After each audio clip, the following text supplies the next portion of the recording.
Good afternoon, all. Welcome to another exciting edition of Hematology and Blood Transfusion Science lecture series.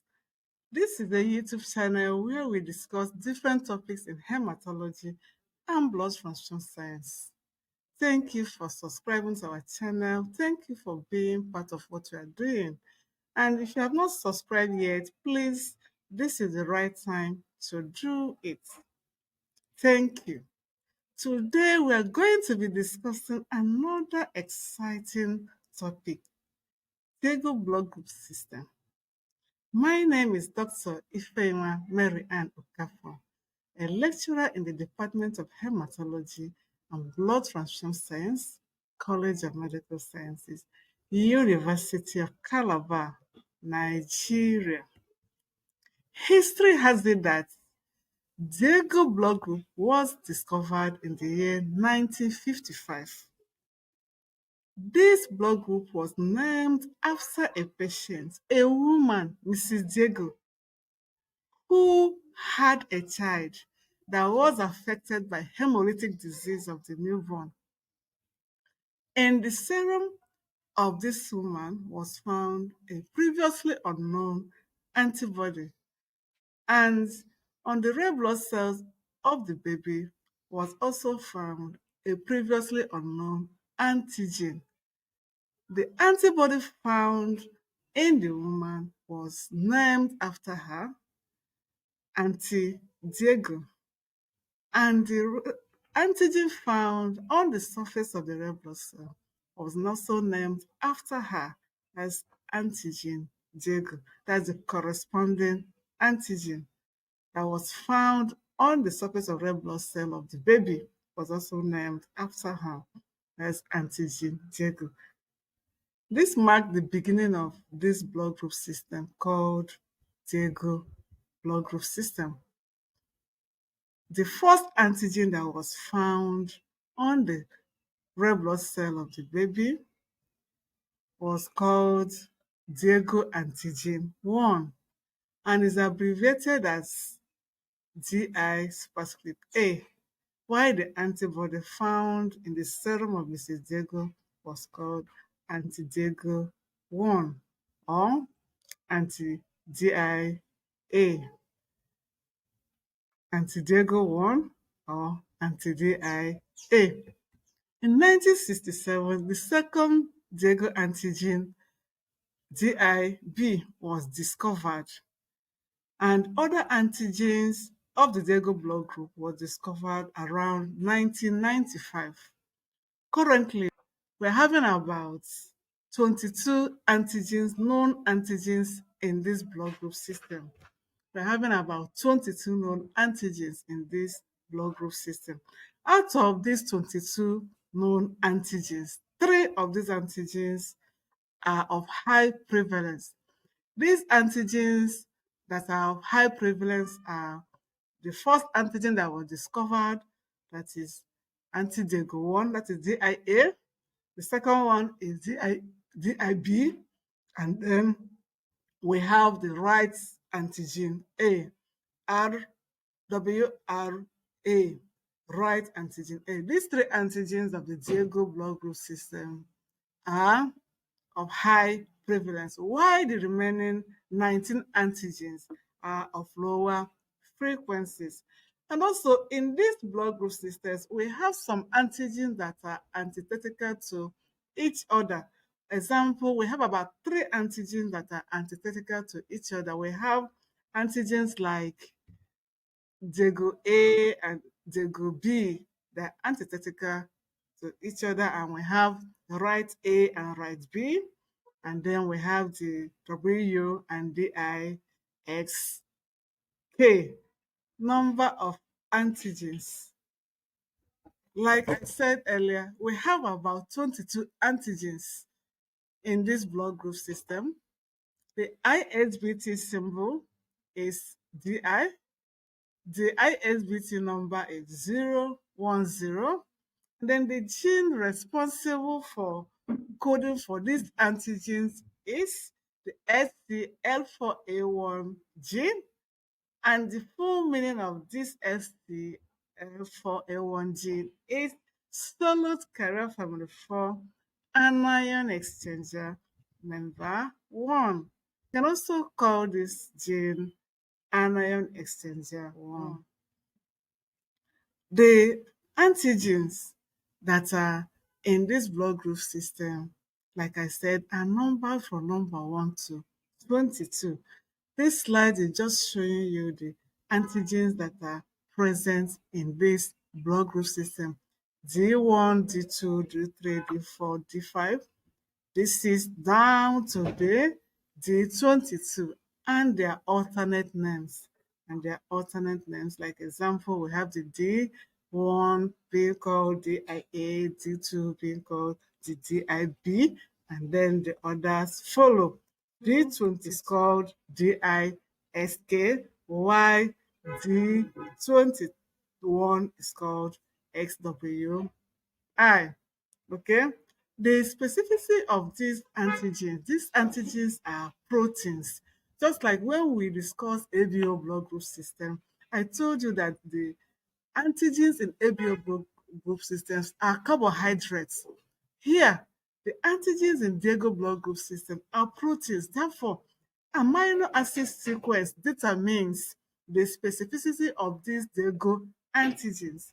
The amino acid sequence of different means their specificity. Now, these antigens, where are they found in our system? Where are they found in our system?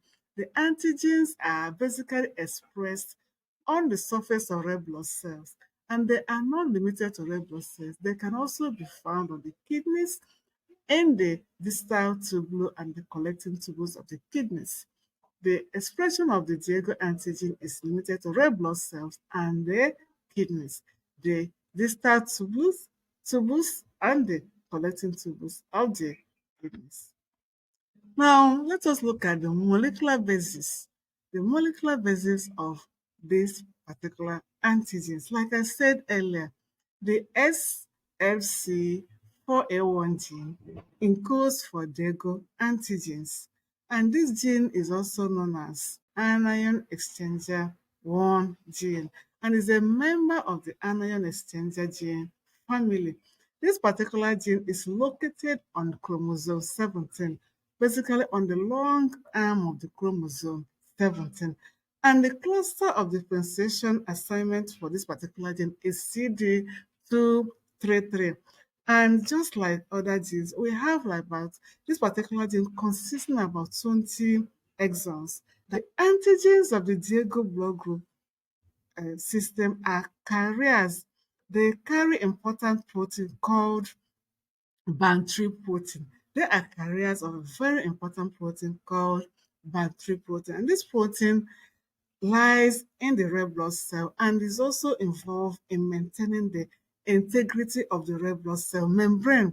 This protein is a chloride bicarbonate exchanger that is involved in carbon dioxide transport from the tissue to the lungs. Remember, we are talking about the Ban3 protein, but I said that Diego antigens are carriers of this all important protein, Ban3 protein, that are found in the red blood cell membrane. It is also found in the kidney, that is where it is involved in acid secretion. Remember, we said earlier that Diego antigens can be found on the surface of red blood cells and they can also be found in the kidneys. This Ban3 protein, encoded by the gene that codes for the Diego antigen, is very important integral part of the red blood cell membrane. They have about 911 amino acids in length, and it's kind of passed through the red blood cell membrane 12 times. The N-terminal domain of the protein lies in the cytoplasm of the red blood cell, where it interacts with the hemoglobin, influencing the exchange of anions, and also interacts with the metabolic enzymes, influencing the metabolism of glucose inside the red blood cell. The C-terminal domain spans across the membrane of the red blood cell and mediates the exchange of chloride and bicarbonate anions across the membrane. The boundary protein that is carried by these Diego antigens helps greatly in maintaining the integrity of the red blood cell membrane. So much that if there is any disturbance or any mutation in this particular gene, the red blood cell membrane will be affected greatly. The red cell membrane will be affected greatly. Okay? Many mutations in the gene that encodes for Diego antigen exist. And when this happens, remember this Diego antigen is a carrier of boundary protein that are that helps in maintaining the integrity of the red blood cell. So when there is an issue with this gene, the red cell membrane is ultimately affected. These mutations can result in red blood cell with an abnormal membrane. Example, you have hereditary spherocytosis, hereditary ovalocytosis, and elliptocytosis. And in the kidney, when there is this type of defect in the gene that codes for Diego antigens in the kidneys. Remember, Diego antigens are also found in the kidneys. So in the kidneys that are defective, there should be a defective in the secreting of acid, leading to renal tubule acidosis. Other SLC4A1 mutations that do not give rise to diseases may result in new blood group antigens that belong to Diego blood group system. What are the functions of these Diego antigens? Remember, I said earlier that they are proteins that are made up of amino acids, and they are found on the surface of red blood cell membrane, where they span through the red cell membrane 12 times. And they are carrier of a very important protein that helps in stabilizing the red cell membrane, the Bantrey protein. These Bantrey protein are involved, they are anion exchangers, being involved in metabolism, anion exchange of chloride and bicarbonate, and then carbon dioxide metabolism.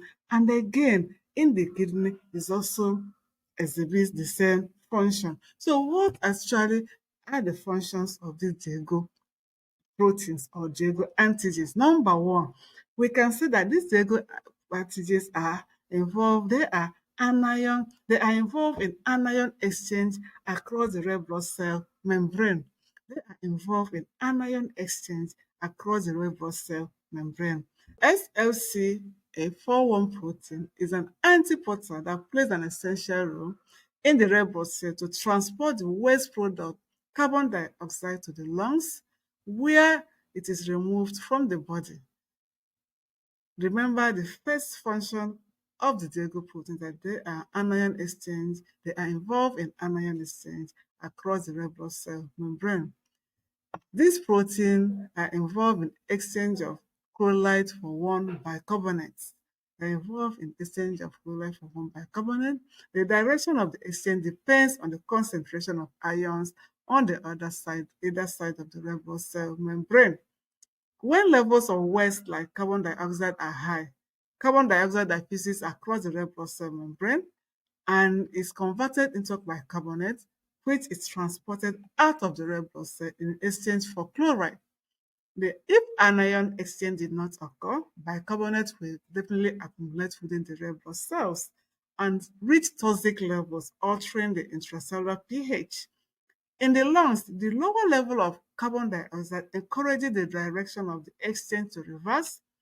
Once inside the red blood cell, the bicarbonate yields carbon dioxide, which diffuses out of red blood cell and is exhaled from the body. So one of the functions of the Diego proteins are they involved in anion exchange across the red blood cell membrane. Another one of their function is that they are integral parts of the red blood cell membrane. They are integral part of red blood cell membrane. Like I said earlier, that they are involved in maintaining the integrity of red cell membrane. That any red cell that have abnormal gene that actually codes for the Diego blood group system, we end up having some red blood cell membrane abnormalities like spherocytosis, erythrocytosis, or ovalocytes. I said here that the SLC4A1 protein is an integral part of the red blood cell membrane. It helps anchor the membrane to the underlying skeleton. It helps the red blood cell to be stable and flexible and maintain its biconcave shape. Mutations of SLC4A1 can cause abnormally shaped red blood cells that may be spherical, like spherocytes, seen in hereditary spherocytosis, oval shaped, seen in ovalocytes, or seen in Southeast Asian ovalocytosis, and the elliptical, the one that is called elliptocytes. Because these red blood cells are more fragile, they are prematurely removed from the circulation, causing hemolytic anemia. So, Diego proteins are involved in maintaining, they are integral part of red blood cell membrane. So they're involved in maintaining the integrity of red blood cells.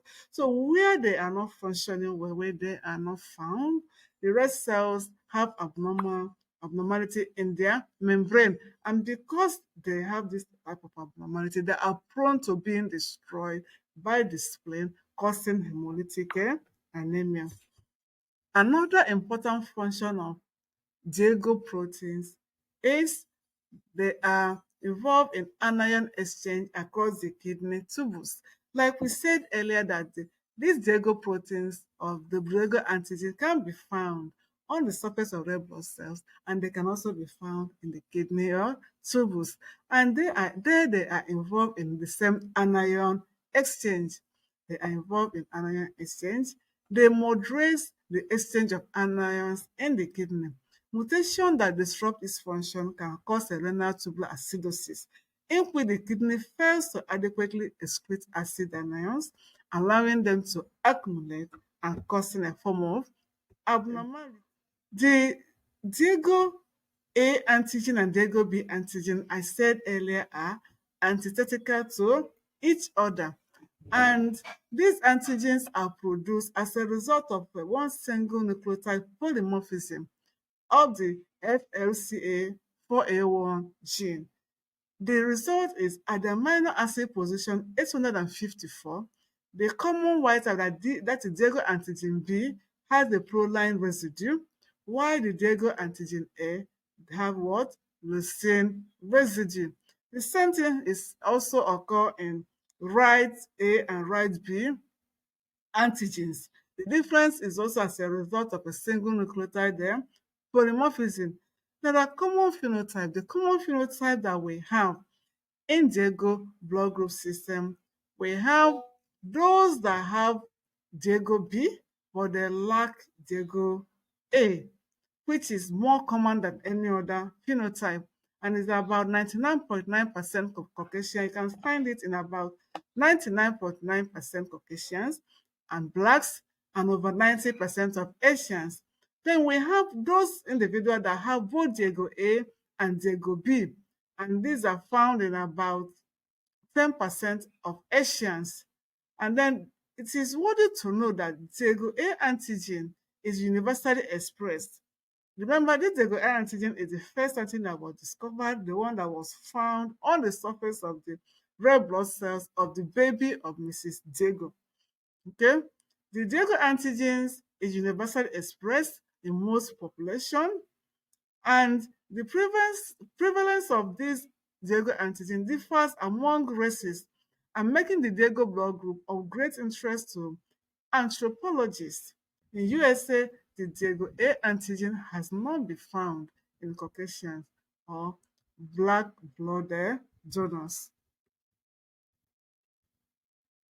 The Diego A antigen is more commonly found among the Mongolian descent. Diego A antigen is commonly found among the Mongolian descent.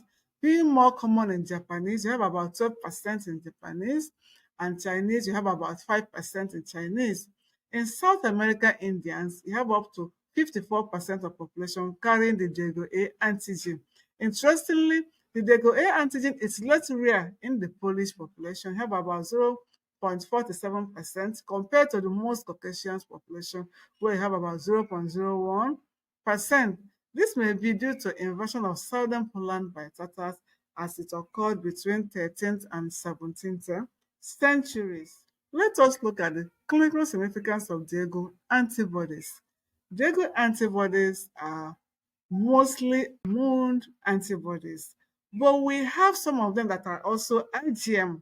For example, anti-WRA and anti-DISK can also be IgM. They can react within a wide range of temperature, but anti-DIA, anti-DIB, and anti-WRA and anti-ELO are IgG. So we have anti-WRA and DISK having such a phenomenon. Anti-DIA and anti-DIB and anti-WRA has been implicated in blood transfusion reaction.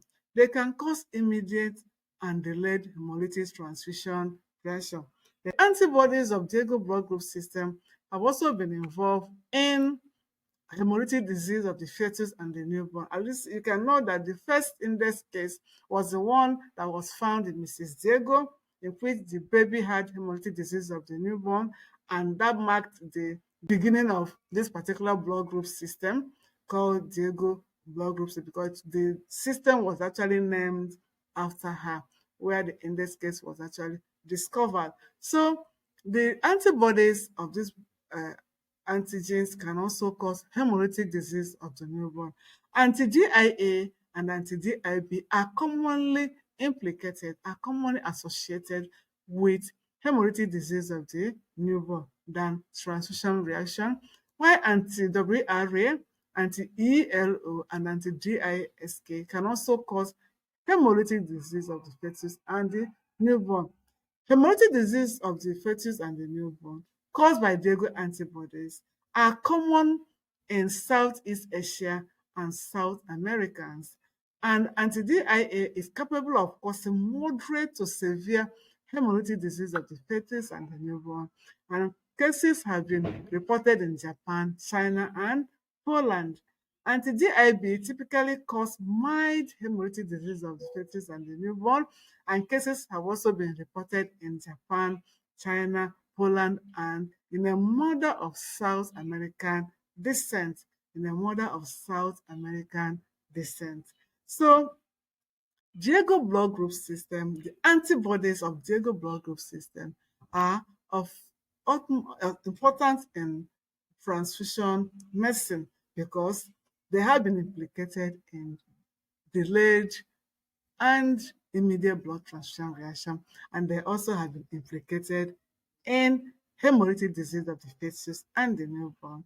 But their frequency is not as high as that of the Rh blood group system or that of the ABO blood group system. Thank you very much. These are my references. We are going to be treating other blood group systems that are available. Thank you very much. Thank you and thank you.